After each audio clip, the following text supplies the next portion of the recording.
नमस्कार। चलिए आज इतिहास के पन्नों को पलटते हैं और चलते हैं दक्षिण भारत में एक ऐसे शानदार साम्राज्य की कहानी सुनने जिसने सिर्फ जमीन पर ही नहीं बल्कि समंदर पर भी राज किया था। सोचिए जरा, क्या हो अगर भारत का सबसे महान मध्ययुगीन साम्राज्य उत्तर में नहीं बल्कि समंदर पर हावी रहा हो। ये सवाल अक्सर हमारे दिमाग में नहीं आता है ना, क्योंकि हम इतिहास को अक्सर उत्तर भारत के नजरिए से ही देखते आए हैं।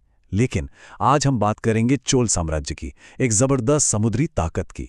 तो चलिए कहानी शुरू करते हैं इनके साम्राज्य के निर्माण से। संगम युग के बाद चोल इतिहास के पन्नों में कहीं खोसे गए थे, लेकिन फिर वो दोबारा उभरे, और इस बार पहले से कहीं ज्यादा शक्तिशाली बनकर। तो आखिर ये हुआ कैसे, आइए देखते हैं। तो इस टाइमलाइन पर एक नजर डालते हैं। यहीं से हमें चोल शक्ति की नींव का पता चलता है। कहानी शुरू होती है 9वीं सदी के बीच में, जब पल्लवों के एक सामंत विजयालय ने कावेरी डेल्टा पर कब्जा किया और तंजावुर को अपनी राजधानी बनाया। ये थी शुरुआत। फिर आते हैं असली खिलाड़ी। 985 ईस्वी में राजराजा प्रथम और उनके बाद 1014 में उनके बेटे राजेंद्र प्रथम। इन्हीं दोनों ने चोल साम्राज्य को उसकी बुलंदियों तक पहुंचाया। अब ये देखिए, ये पिता पुत्र की जोड़ी वाकई कमाल की थी। राजराजा प्रथम ने एक मजबूत नींव रखी। उन्होंने चेर और पांड्यों को हराया, श्रीलंका में जीत की शुरुआत की और सबसे जरूरी, एक ताकतवर नौसेना बनाई। और फिर आए उनके बेटे राजेंद्र प्रथम। उन्होंने तो जैसे अपने पिता के काम को एक नए लेवल पर ही पहुंचा दिया। उन्होंने चेर और पांड्यों का पूरी तरह सफाया किया, श्रीलंका की जीत पूरी की, और इतना ही नहीं, अपनी सेनाओं को गंगा नदी के पार बंगाल तक ले गए। सोचिए जरा, दक्षिण का एक राजा उत्तर में गंगा तक पहुंच गया। और इसी वजह से उन्हें दक्षिण भारत का नेपोलियन कहा जाता है। और ये कोई छोटी बात नहीं है। जैसे नेपोलियन ने पूरे यूरोप में अपना दबदबा बनाया था, ठीक वैसे ही राजेंद्र प्रथम ने न केवल दक्षिण भारत बल्कि समुद्र पार श्रीलंका और यहां तक कि दक्षिण पूर्व एशिया के श्री विजय साम्राज्य तक अपनी सैन्य शक्ति का लोहा मनवाया। लेकिन देखिए, चोलों की महानता सिर्फ उनकी तलवार या उनकी नौसेना में नहीं थी। उनकी असली ताकत थी उनकी प्रशासनिक व्यवस्था में। एक ऐसा सिस्टम जो इतना कमाल का था कि उसने सदियों तक साम्राज्य को स्थिर बनाए रखा। तो सवाल उठता है कि आखिर चोलों ने इतने विशाल और स्थिर साम्राज्य को संभाला कैसे। इसका जवाब छिपा है उनकी लोकल गवर्नमेंट में, यानी स्थानीय स्वशासन की एक बहुत ही एडवांस्ड प्रणाली में। उन्होंने सत्ता को, कह सकते हैं कि, जमीनी स्तर तक पहुंचाया, जो उस जमाने में एक बहुत ही बड़ी, एक क्रांतिकारी बात थी। तो होता यह था कि गांवों के लेवल पर दो तरह की मुख्य सभाएं काम करती थीं।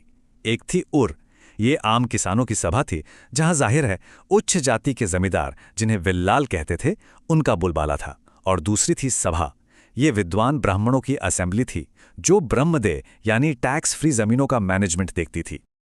अच्छा, अब सवाल यह है कि हमें यह सब इतनी डिटेल में पता कैसे चला। इसका जवाब हमें मिलता है एक पत्थर से। जी हां, उत्तर मेरुर शिलालेख से। ये एक पत्थर पर खुदा हुआ पूरा का पूरा संविधान जैसा है, जो हमें उस जमाने के विलेज एडमिनिस्ट्रेशन और, कह सकते हैं कि, एक तरह की लोकतांत्रिक प्रक्रिया की अविश्वसनीय जानकारी देता है। और उनका चुनाव का तरीका तो और भी दिलचस्प था।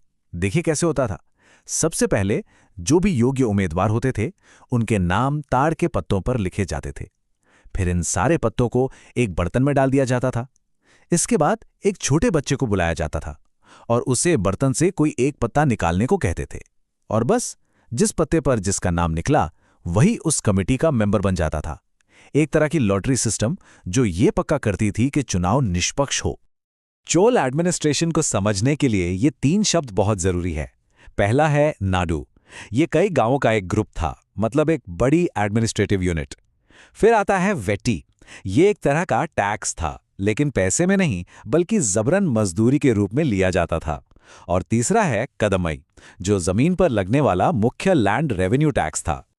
चलिए अब लड़ाई और एडमिनिस्ट्रेशन से हटकर बात करते हैं चोलों की उस विरासत की, जो आज भी पत्थर और कांसे में जिंदा है। उनकी कला और वास्तुकला की, जो आज भी हमें हैरान कर देती है। जरा इस नंबर को देखिए, 80,000 किलो, 80 टन्स। अंदाजा लगाइए ये क्या है। ये वजन है बृहदेश्वर मंदिर के शिखर पर रखे सिर्फ एक पत्थर का। जी हां, सिर्फ एक पत्थर। ये उनकी इंजीनियरिंग और आर्किटेक्चर की भव्यता का जीता जागता सबूत है। तो देखिए, चोलों ने 2 शानदार बृहदेश्वर मंदिर बनवाए और दोनों ही भगवान शिव को समर्पित हैं। पहला बनवाया राजराजा प्रथम ने तंजावुर में और दूसरा उनके बेटे राजेंद्र प्रथम ने गंगईकोंड चोलोपुरम में, अपनी उस मशहूर गंगा विजय की याद में। ये दोनों मंदिर द्रविड़ आर्किटेक्चर के नायाब नमूने हैं। पर उनकी कला सिर्फ पत्थर तक ही सीमित नहीं थी। चोल कारीगर कांसे की मूर्तियां बनाने में भी माहिर थे। वो एक खास लॉस्ट वैक्स तकनीक का इस्तेमाल करते थे और इसी तकनीक से बनी है दुनिया की सबसे मशहूर मूर्तियों में से एक, नटराज की मूर्ति, वो कॉस्मिक डांसर, जो आज भी भारतीय कला का एक आइकॉनिक सिंबल है। लेकिन एक मिनट, जिस समय चोल दक्षिण में एक मजबूत स्थिर साम्राज्य चला रहे थे, समुद्रों पर राज कर रहे थे और इतने शानदार मंदिर बना रहे थे, उसी वक्त उत्तर भारत में क्या हो रहा था? कहानी वहां बिल्कुल अलग थी। चलिए अब उत्तर की लड़ाई पर एक नजर डालते हैं। तो देखिए, उस दौरान उत्तर में सदियों तक एक जबरदस्त पावर स्ट्रगल चलता रहा। सम्राट हर्षवर्धन के बाद वहां एक पावर वैक्यूम बन गया था। कोई एक सेंट्रल पावर नहीं थी और कई राजवंश उस खाली जगह को भरने के लिए एक दूसरे से बुरी तरह लड़ रहे थे। और इसी संघर्ष को इतिहास में त्रिपक्षीय संघर्ष या ट्राइपार्टाइट स्ट्रगल के नाम से जाना जाता है। ये लड़ाई थी कन्नौज शहर पर कब्जे के लिए। कन्नौज उस समय उत्तर भारत की सत्ता का प्रतीक था और ये लड़ाई कोई छोटी मोटी नहीं, बल्कि लगभग 200 सालों तक चली। तो इस लड़ाई में 3 बड़े खिलाड़ी कौन थे? पश्चिम भारत से थे गुर्जर प्रतिहार, पूर्वी भारत यानी बंगाल से थे पाल वंश और दक्कन के पठार से थे राष्ट्रकूट। ये तीनों ही कन्नौज पर कब्जा करके पूरे उत्तर भारत पर अपनी धाक जमाना चाहते थे। तो इस 200 साल लंबी लड़ाई का आखिर नतीजा क्या निकला? नतीजा ये हुआ कि तीनों ही राजवंश लड़ लड़कर बुरी तरह कमजोर हो गए। हाँ, आखिर में गुर्जर प्रतिहारों को जीत तो मिली, लेकिन वो भी बहुत कम समय के लिए थी। सबसे बड़ा नतीजा ये था कि इस लगातार लड़ाई ने पूरे उत्तर भारत को राजनीतिक तौर पर तोड़कर रख दिया, बिल्कुल टुकड़ों में बांट दिया। और ये तस्वीर दक्षिण के मजबूत और एकीकृत चोल साम्राज्य से एकदम उल्टी थी। तो आखिर में एक सवाल पर सोचते हैं। एक तरफ एक ऐसा क्षेत्र था जो एक शक्तिशाली नौसेना की वजह से एकजुट था और दूसरी तरफ एक ऐसा क्षेत्र जो जमीन के लिए हो रहे युद्ध से बटा हुआ था। सोचिए, अगर उत्तर की इन शक्तियों ने भी आपस में लड़ने के बजाय अपनी नजरें बाहर की दुनिया पर टिकाई होती, तो शायद इतिहास कुछ और ही होता, है ना?